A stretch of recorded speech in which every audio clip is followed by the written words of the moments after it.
ഇന്നത്തെ ദിവസം കേരളത്തിൽ ഏറ്റവും അധികം തെറിവിളി കേട്ടൊരു നേതാവ് ആര് എന്ന് ചോദിച്ചാൽ അത് മുൻ മന്ത്രി കെ ശൈലജ തന്നെയാണ്. കാരണം അവരുടെ കള്ളം പറച്ചിലാണ്. കോവിഡ് കാലം മുതൽ അവർ ഇവിടെ നടത്തി എന്ന് പറഞ്ഞിരുന്ന പല കാര്യങ്ങളും കേരളം കേട്ടുനിന്നു. കേരളം കേട്ടത് പിന്നീട് എല്ലാം അസത്യമായിരുന്നുവെന്നും വലിയ രീതിയിൽ ഇതിൻ്റെ പിന്നിൽ കൊള്ള നടന്നിരുന്നുവെന്നും ഒക്കെ പറയുന്നു.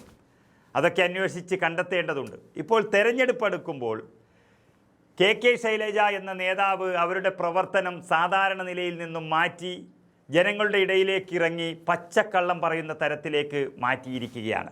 അതിലൊരുപാട് ഇന്ന് അതിനെക്കുറിച്ച് വലിയ കോലാഹലങ്ങൾ നടന്നു. എതിർപ്പറിയിച്ചുകൊണ്ട് ഒരുപാട് പേർ രംഗത്ത് വന്നു. ഇപ്പോൾ അവസാനം രാഹുൽ മാങ്കൂട്ടം MLA കെ ശൈലജയ്ക്കെതിരെ പ്രതികരിച്ചത് വലിയ വൈറലാകുകയാണ്. അതായത് രാഹുൽ പറഞ്ഞത് ഇങ്ങനെയാണ്: പെരും നുണകളാൽ കെട്ടിപ്പൊക്കിയ ഒരു രാഷ്ട്രീയ പ്രസ്ഥാനമാണ് കമ്മ്യൂണിസ്റ്റ് പാർട്ടി.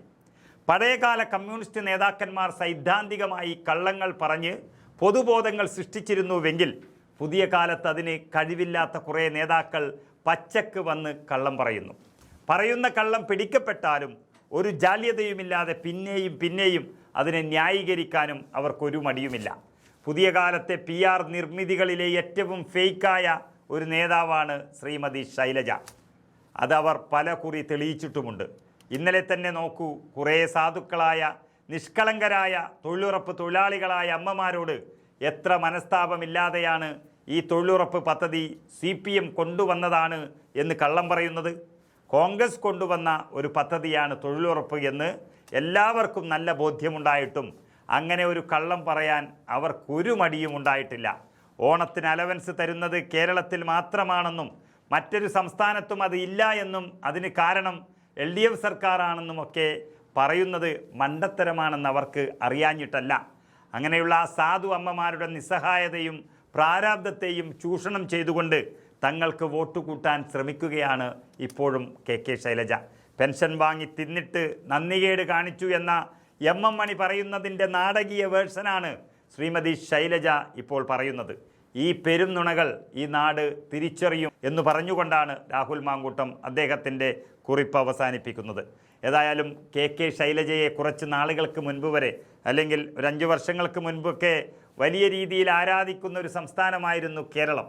അന്ന് കൊറോണയുടെ വലിയ പകർച്ചവ്യാധിയിൽപ്പെട്ട് കേരളം നട്ടം തിരിയുമ്പോൾ എന്തൊക്കെയായിരുന്നു ഈ കെ ശൈലജ എന്ന് ജനങ്ങൾ തെറ്റിദ്ധരിച്ചതിൻ്റെ ഫലമായി അവർക്കൊരു അമ്മ എന്നുള്ള പട്ടം ചാർത്തിക്കൊടുത്തു, ടീച്ചറമ്മ എന്നുള്ളത്. പക്ഷേ കെ ശൈലജ സത്യത്തിൽ കേരളത്തെ വഞ്ചിക്കുകയായിരുന്നു എന്ന് പിന്നീട് പല തവണകളായി തെളിഞ്ഞു വന്നു. ഇപ്പോഴും അത് അവർ തെളിയിച്ചു കൊണ്ടിരിക്കുന്നു. ഇത്രയുമായിട്ടും അവർക്ക് നിർത്താൻ സമയമായിട്ടില്ല. ഇപ്പോഴും കോൺഗ്രസ് കൊണ്ടുവന്ന ഒരു പദ്ധതിയാണ് തൊഴിലുറപ്പ് പദ്ധതിയെന്ന് എല്ലാവർക്കും അറിയുന്ന ഒരു സാഹചര്യത്തിൽ നിൽക്കുമ്പോൾ തന്നെ പാവപ്പെട്ട അക്ഷരാഭ്യാസമില്ലാത്ത ഒരു സ്ഥലത്ത് പോയി ഇത് CPMൻ്റെ ആവശ്യപ്രകാരം കൊണ്ടുവന്നത് എന്ന് പറഞ്ഞുകൊടുത്ത ഒരു അവസ്ഥാവിശേഷം അത് കെ ശൈലജയുടെ മാത്രമല്ല, യഥാർത്ഥത്തിൽ CPMൻ്റെ തന്നെ മുഖം മൂടി വലിച്ചെറിയുന്നതാണ്. എത്രയോ കാര്യങ്ങൾ ചെയ്യാൻ അവസരമുണ്ടായിട്ടും അത് ചെയ്യാത്ത CPMും ഇതേ കെ ശൈലജയും ആരോ കൊണ്ടുവന്ന പദ്ധതിയെപ്പോലും തങ്ങളിൽതാക്കി മാറ്റാനുള്ള ഈ വ്യഗ്രത അത് തെരഞ്ഞെടുപ്പിലെ തോൽവി ഭയന്ന് മാത്രമാണെന്ന് നമുക്കിതിൽ നിന്ന് ഊഹിക്കാം. തൊഴിലാളിയാണോ? എത്ര വയസ്സായി? ഒത്തിരി വയസ്സുണ്ട്.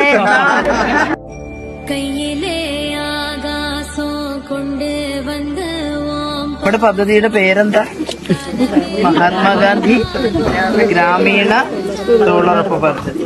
ഇത് ഇടതുപക്ഷം കേന്ദ്രത്തോട് ശക്തമായി പോരാടിയിട്ട് നേടിയെടുക്കുക. പണ്ട് UPA ഗവൺമെന്റിന്റെ കാലത്ത് അന്ന് നമുക്ക് 60 MP പാർലമെന്റിൽ.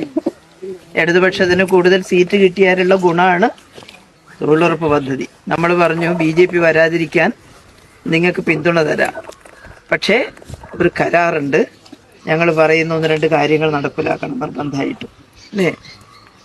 അപ്പോൾ അവര് പറഞ്ഞു പിന്തുണ തന്നാൽ നിങ്ങൾ പറയുന്നത് ചെയ്യാന്ന് പറഞ്ഞു.